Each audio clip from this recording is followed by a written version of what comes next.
Peggy 18. Hi everybody, this is Noah Hughes, Creative Director on Tomb Raider, and we're here at Crystal Dynamics. We're going to take a look at a segment of the game that's going to showcase some of our combat and high action sequences. So we can see Lara walking down these steps. She can overhear conversations from the enemies. You can see as she becomes aware of the enemy presence, she'll take cover behind anything that looks like cover. So that's something that's automatic, and we really promote the ability to freely move within cover and move throughout cover. So Lara's assessing the situation. She can overhear bits of story and understand more about what's going on the island. But most importantly, she can sort of use brains as she approaches this situation. She'll take out one guy. We can see that the enemies are reacting, so they're creating cover for themselves, reacting to her situation. Another guy's trying to flush her out of cover with the Molotovs. This is just an example where we really try to make the AI adapt to the situation, but also promote movement from the player so that they're not just stuck behind cover and playing sort of pop and shoot cover games. We really promote that movement. So we can see Lara approaching here. She's got her a new gear element, the rope arrow. She's able to create her own zip line.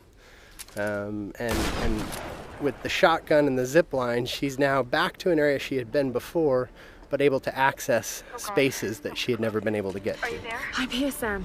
Are you okay? What do they want with me, Lara? A fire ritual? This is so fucked up. Listen, I'm coming to get you. I'm going to get you out of there. Please, please help me, Lara. I promise. I promise, Sam. Hey, she just... Oh no! Sam? No! Sam! Help me, Stay please! away from her, you bastard! Stay away!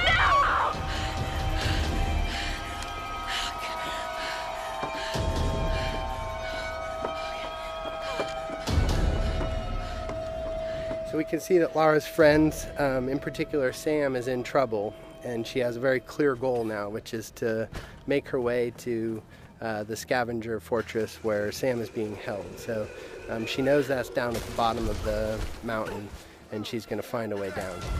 I don't know. Another part of the plane? Keep working. I'll go check it out.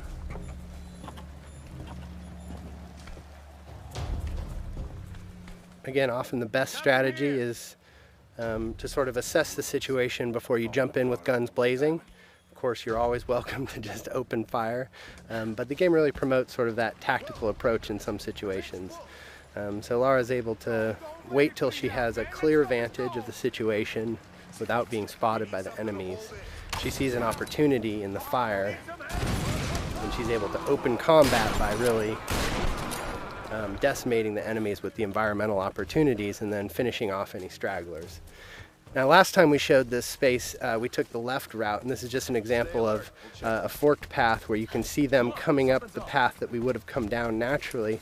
But because Lara's observant and she's taken advantage of her traversal in the environment, she can get the drop on these guys in a way that you may not if you weren't necessarily utilizing traversal to progress and keeping your eyes open for those opportunities. So again, Lara using the barrels as part of the environment to sort of create chaos within the enemy AI and take advantage of that chaos. So again, Lara just not necessarily being all about the biggest firepower, but really trying to use a tactical approach to combat.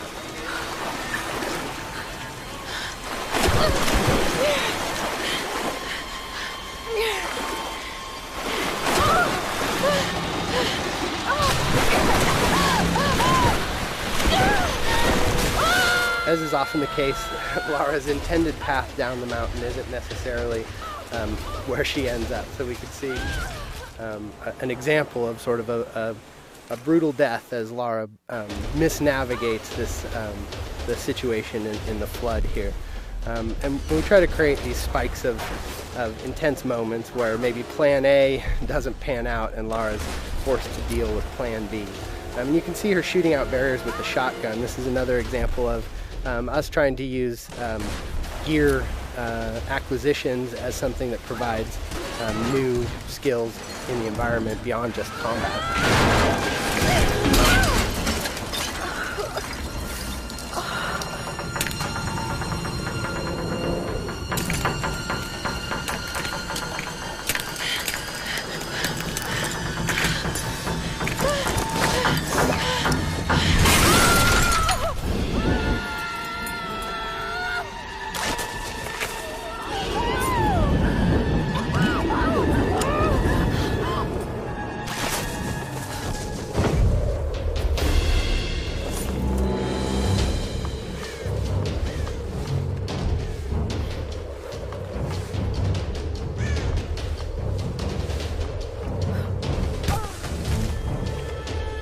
see that Lara's been able to adapt to this turn of events and managed to find her way down the mountain, but is a little bit worse for wear, having gone through a pretty traumatic descent.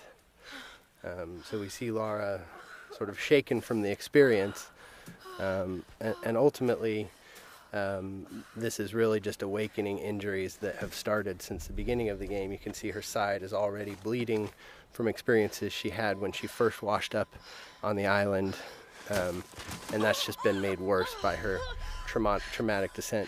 And so we're sort of introduced to this new space. This is the scavenger town, and up on the mountain you can see the ancient palace, which has been fortified by the scavengers, and really that's where Lara thinks Sam is being held. And so her goal, Sam and the others, so her goal is to really make her way into that palace.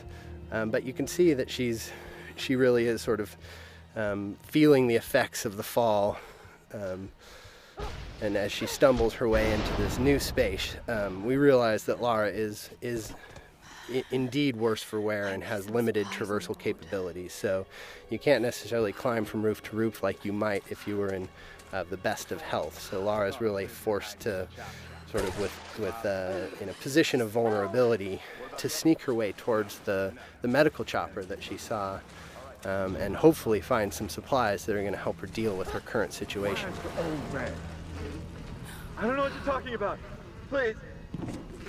You are lying. I know you escaped with them. Please. I don't. I need to loosen your tongue. Tell me! So we can take a moment to overhear some of the story. That's always optional, but we try to infuse a lot of the environments with some of the backstory, and that's actually foreshadowing something that will come up a little bit later in the story. So we make our way through this grotesque tunnel, again trying to get to this medical chopper in hopes of dealing with our injuries, but really trying to take a cautious approach and stay away from these nasty scavengers. We're starting to sort of get into the heart of it. This is Lara's journey into the belly of the beast, so to speak, and we really see her sort of having to engage in direct conflict in ways that she hasn't up until this point in the game. So we can assess the situation. The guy on the top was a threat.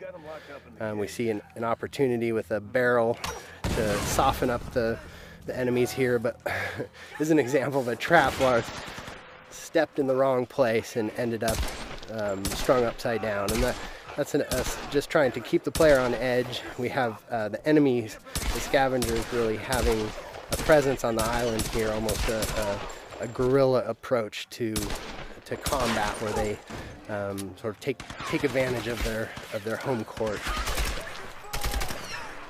So we see combat progress from sort of that opportunity to initiate with tactical opportunities, taking out patrolling guards and exploding barrels, but then ultimately sort of being forced to confront them directly in order to get to her goals. And that's something that Lara is constantly dealing with, is this need to do whatever it takes to survive. And if these guys are presenting a threat to her, she's seen what they're capable of, and they're standing between her and sort of her ability to deal with her wounds.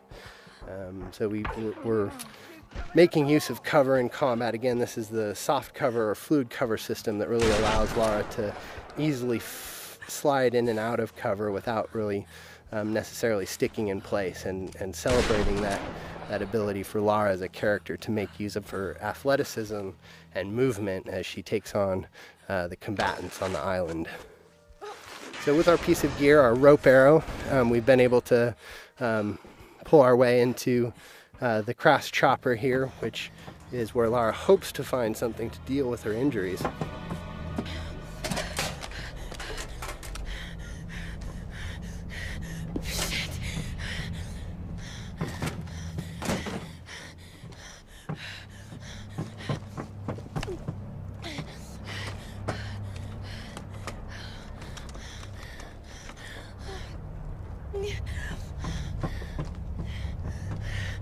Sorry. All right, thanks everybody for joining us today. Stay tuned. We'll have some more things to show you down the road, but I hope you enjoyed our traversal down the mountain into Scavenger Hub today, and some more glimpses into our combat systems.